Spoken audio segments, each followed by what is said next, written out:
Hey there, good morning. We're going to roll early this morning. I usually show up a little bit early anyway, but now I'm here early mostly because I'm up early. We came home early from Spain and caught a little bit of a cold there and just a lot going on here in Boulder, so just jumped on a plane a little bit early, and so yeah, everything's going to be early today. 5 minutes of a little bit of foam rolling for us. So let's go right into the belly of the muscle, right into the belly of the calf muscle, and just work lateral, side to side, just work across. Sometimes we're working with the foam roller this way, and sometimes we're just using it as kind of a trigger point tool, just working across. So today the theme is really going to be about travel. It's really going to be about sitting in a chair for a long amount of time, whether it's a drive to a race or to a ride, or just being on an airplane. So you have to look, and we work backwards from where we're at, where we see what sitting does, what being in a cycling position does, and how do we open the body up to gain access to all of the brilliance and the strength that has gone into the training and the time of preparation. So just really working backwards. I'm always going to start at the lower leg, even if I don't do it on the show. Sometimes I'm starting up in the hips. I'm always assessing what's happening below the knee and how the ankle and the foot is functioning. So that is something you want to be able to invert the foot, evert the foot, plantar flex the foot, and dorsiflex the foot. You want to be able to comfortably and in an organized fashion be able to do the alphabet with your feet and just really maintain that neurological control, which then leads to mobility. And this is actually free here. There's no gravity and ground imposing any kind of stress vertically on the ankle. So this is just freedom of movement in the lower leg. And so a lot of times tightness or dehydration of the tissue down below the knee can really negatively impact function. And we do take it for granted, again, because the body's amazing. You're not going to fall if your feet are dehydrated or if your calves are dehydrated. So a lot of what we're looking for here early isn't a big miraculous gain of function in the calf muscle. What we're really trying to do is create a little bit of heat in the tissue and maybe get a little bit more hydration, get a little bit more blood flow, a little bit more fluid mobility in the lower leg. And so sometimes you can even take your hands and just kind of work through the lower leg, shake the muscles around, move the foot around, heat. So as soon as you start getting some heat in there, you're going to get better function. It's never guaranteed, but I'll tell you, I'll make a pretty good guess that it's going to be better.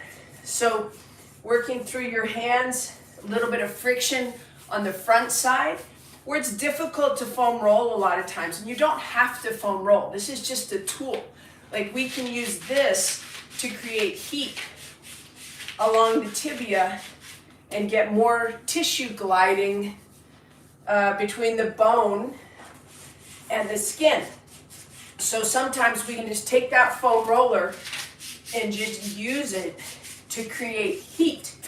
This little joint right here, we want that retinaculum to have some heat in it. We want that tissue, that very low blood flow tissue, to go ahead and get some heat in it, and then we can get some blood flow down in the feet, okay?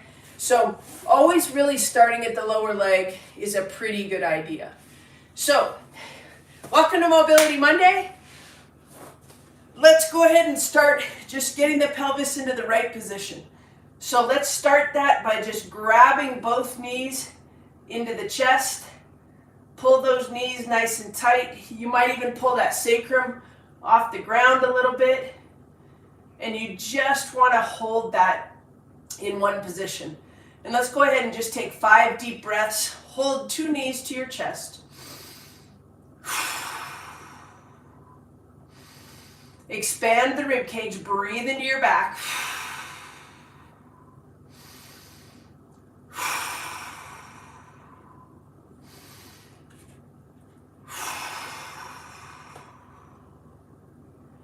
And one more big breath, expand the rib cage. Okay, let's keep hanging on to the right knee. And let's just extend through the heel. See if you can get that hamstring. You probably won't be able to, but try to get the hamstring to touch the ground. And just keep holding onto the right side. And pull the toe towards the shin and push the heel away. See if you can create some space in this left hip. Let's go ahead and do the same thing on the right side. So hold onto the left leg. Pull the toes towards the shin, pull the foot towards the shin on the right side, extend through the right heel, try to create space in the right hip, and we'll go again, just one more time each side. So just alternating knee grabs. You can shake those ankles out a little bit if you want. And good. Now from right here, let's get a little bit of activation, lower abdominal activation. So from here, I want you to activate pubic bone to belly button, flatten the hips, hold that nice and strong. And let's get 5 big breaths while holding that little bit of tautness in the lower abdomen. So you're pressing the low back into the ground and you're breathing into that. Stay strong down low.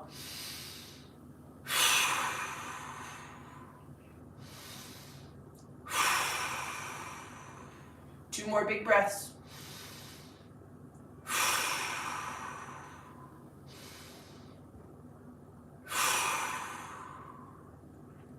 Good, let's go right back where we started. 2 knees into the chest. Hold that nice and strong. 3 big breaths. In through the nose. Out through the mouth. 1 more. On the exhale, heel on the left side, reaches long. You're going to get a little bit of tension through the hip. Change sides, right leg goes long, reach through the heel. You're getting tension through that right hip.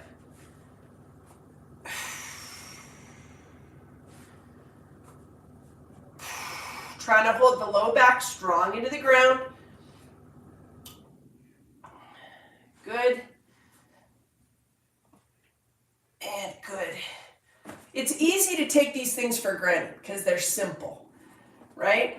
All right, feet on the ground, little bit of low abdominal contraction, arms out to the side, palms to the ground, and we're just letting those knees go side to side. And I can tell I traveled yesterday because there's an immediate tightness on that top leg. I've also been riding bikes for a week, so that doesn't surprise me, but it's definitely tighter than usual. So it's something I want to pay attention to. Tightness on the front side of the body is going to inhibit great function on the back side of the body. It's a very simple concept. Don't overcomplicate it. Take it to the side and back. Just let those knees go side to side. The harder you work, the more you need to just keep maintaining balance in the body so that you can keep making those gains throughout the entire year. There's nothing worse than having to fight really hard to improve. And the reason is your body's going to take its time to hold you back a little bit because it needs time to adapt to the new forces, the new speed, the new intensity, the new duration, volume. Side to side. Let's go a couple more of these. And I want you to now start thinking about lengthening the top hip. So as we drop to the side, keep the shoulders back and just start maybe even pull the pelvis a little bit down and away. You can take a big breath there. And the other side. Knees just roll to the side. You feel tightness in that big quad. And you're going to take your hands and just push the pelvis away. And good. All right, so we've worked just a little bit of hip decoupling with the alternating knee grabs. And we're just going to come here and go into that.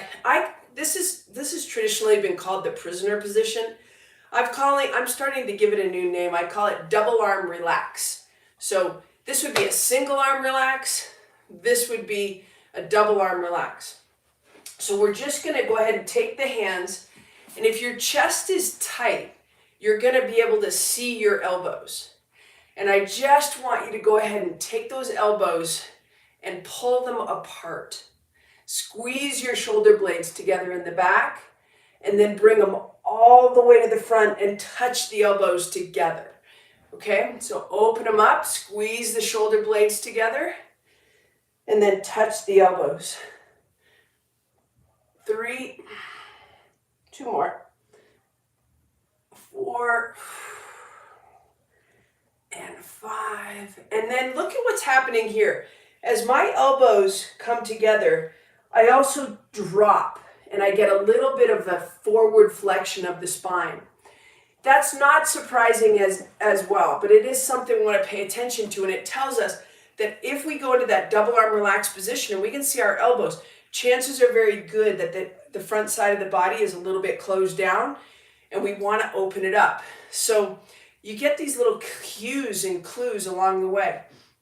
So I want you to be able to touch your elbows here, but I also want you to recognize that what we're looking for is this big extension in the back. Squeeze the shoulder blades together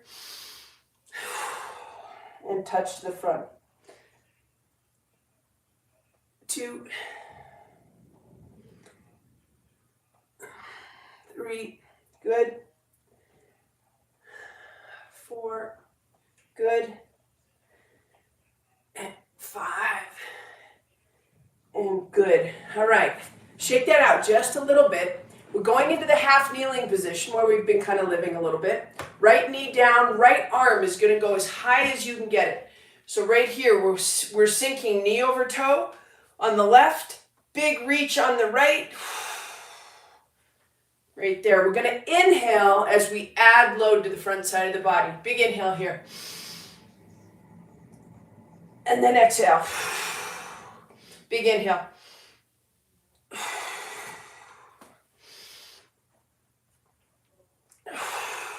2 more. And 1 more. Big inhale. I want to get that side bend in there too. All right, right side out in front. We're going to go right knee over toe, right like that. We're going to left arm, big reach. And there's just tension through that whole belly. There's tension through the fingertips on the left side. And bring it all the way back. Big inhale, we got 4 more. Big inhale.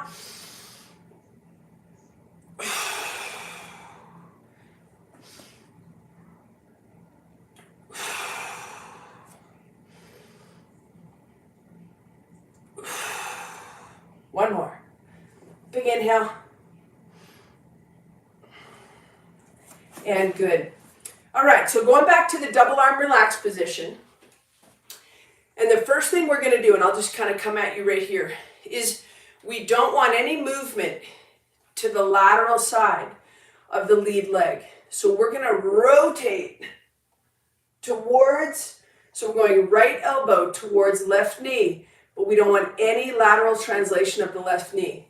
So right here, double arm relax, elbows out of sight, back to the back, and we're just going to rotate to the side. So there's a little bit of force coming to the middle. 2,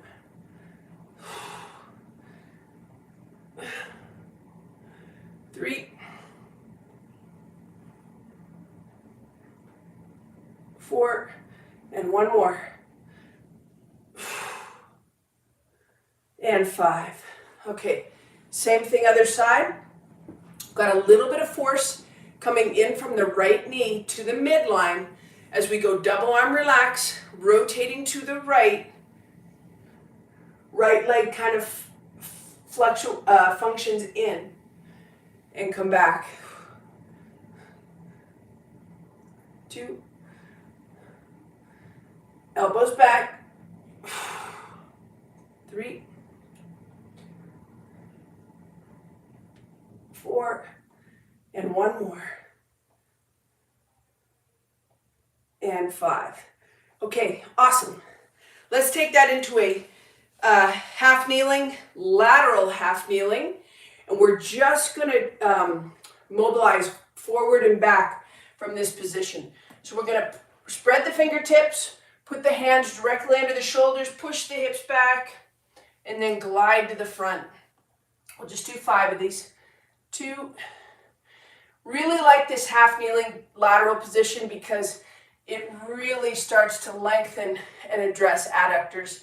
And if you know me well, you know I'm always going after adductors, not only for strength, but also for mobility and how it interacts with the other muscles of the hip complex too. Because tightness around the hip complex and any of the major muscles that attach up there can really inhibit glute function and pelvic function. Sides a little bit tighter. Good. One more.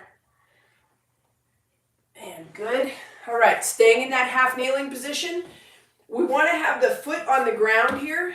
We're going to take 10 fingertips, that half sphere of tension, push the hips back, reach the hands right opposite the foot, right here, and then bring the hips forward and see if you can get knee over toe. Push the hips back, fingertips to the ground. 2, 3. Good, that's it. 4. And 5. And same thing on the other side. So you don't need more exercise. We're not after a big sweat and go around here today, on Mondays in general. Okay, I can feel a little more tightness here. We're going to push this back, fingertips to the ground. Yeah, right hammy, just talking to me a little bit more. 2, the day before I flew home, so Saturday, I did a run, a little bit longer than usual. I had been riding all week, wanted to get back to some running, so it's not surprising to me that my right hamstring is just talking to me a little bit more. The running tends to engage more glute activation on the landings. So if the butt on the right side is not functioning as well, the right hamstring might have something to say about it because he's going to get overworked. And good. All right, let's shake that out and bring it up into a standing position. We're just going to go a little bit of lateral gliding. So nice wide stance, heels to the outside, toes to the inside. We call that an anchored stance. So anchored is going to bring the hips into internal rotation. So heels outside of hips. All we're going to do is just do 5 founders. And those of you that don't know, we want to keep the elbows low, push the hips back, hands to the front. So we've got a little counterbalance thing going where the hands to the front actually give you a little bit more activation on the back. 2, hips back, 3, 4, you hear a lot being talked about posterior chain. So anytime as we work a hip hinge, so this is a hip hinge right here, where the hips drive behind the heels and the low back stays nice and strong and the upper back stays nice and strong. So all of that motion is coming from the hips. So in that nice decrease in hip angle, we get active glutes and we bring back into a standing position using the force of the glutes and the ability to stand tall with some tensegrity. Tensegrity is lift. It's probably the most relevant part of any conversation about core strength for me would be lift. Can you hold yourself up against gravity? All right, from right here, we're going to go double arm relax. And from here, we're going to break all the rules. We're going to do a crunch from the standing position. So from right here, first move is going to be to tuck the head. Second move is going to be to just go ahead and keep rolling all the way down, all the way down. all the way down. See if you can even reach behind you. And then walk your hands gently back up. Put your hands on your knees and gently translate that spine. I'm not great at that. We want to go ahead and roll, shorten everything on the front side. Get that kind of crappy posture position.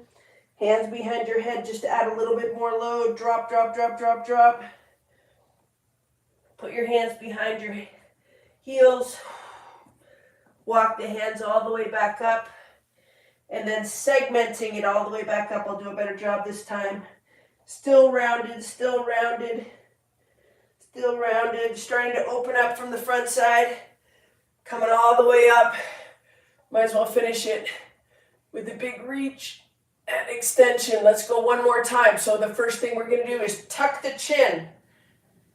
You can add your hands behind your head, round your shoulders, let your elbows fall to the front. Gently segmenting through the spine, all the way down. Hands back to the behind your heels. Walk your hands back up. From right here, keep your ribs nice and close to your hips. Slowly open that up.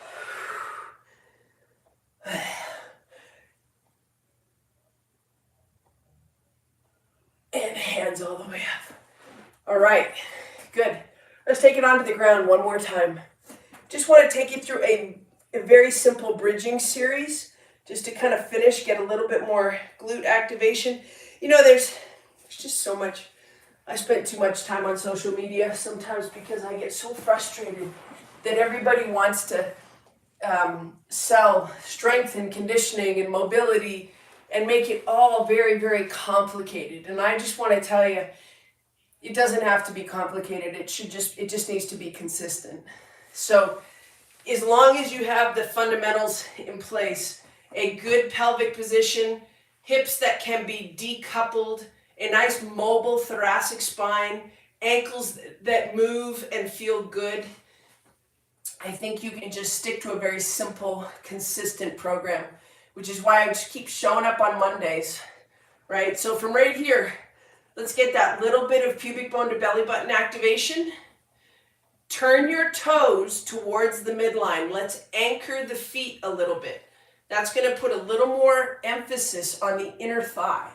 Okay, so when you do your bridges, let's anchor the feet.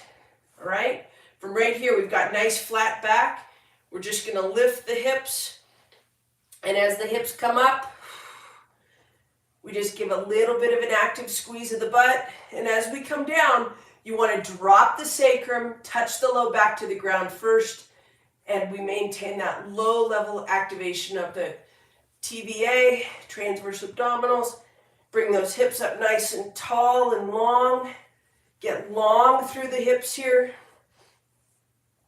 And all the way back down. Drop the sacrum, low back touches the ground first. We'll go one more of those. Feet are anchored, knees are in. Got nice space between the ribs and the hips. And all the way back down. Happy Mobility Monday, you guys. Back to Boulder, back to work. So excited for the beginning of the season. We got the PTO championship, European championship this weekend. In Ibiza, we still got duathlons and aquathons and all kinds of thons going on in Spain. But in the meantime, St. Anthony's was a great race this weekend. We've got the North American 70.3 championships coming up. It's just really an exciting time of the year, but you don't want to let your details flounder by any means. Keep doing your mobility, stay up on your hydration, pay attention to your sleep, take care of your health, and all of your competitions are just going to be hopefully exactly what you hope they will be. All right, you guys, see you next Monday. For premium members, we've got strength tomorrow morning with me. I will see you in the morning, and if you'd like to join us, just put I want premium in the comments today, and I will make sure that you get a link for tomorrow's workout. It'll be at the exact same time live, but you can also watch it on demand. All right, take care, everybody. Happy May.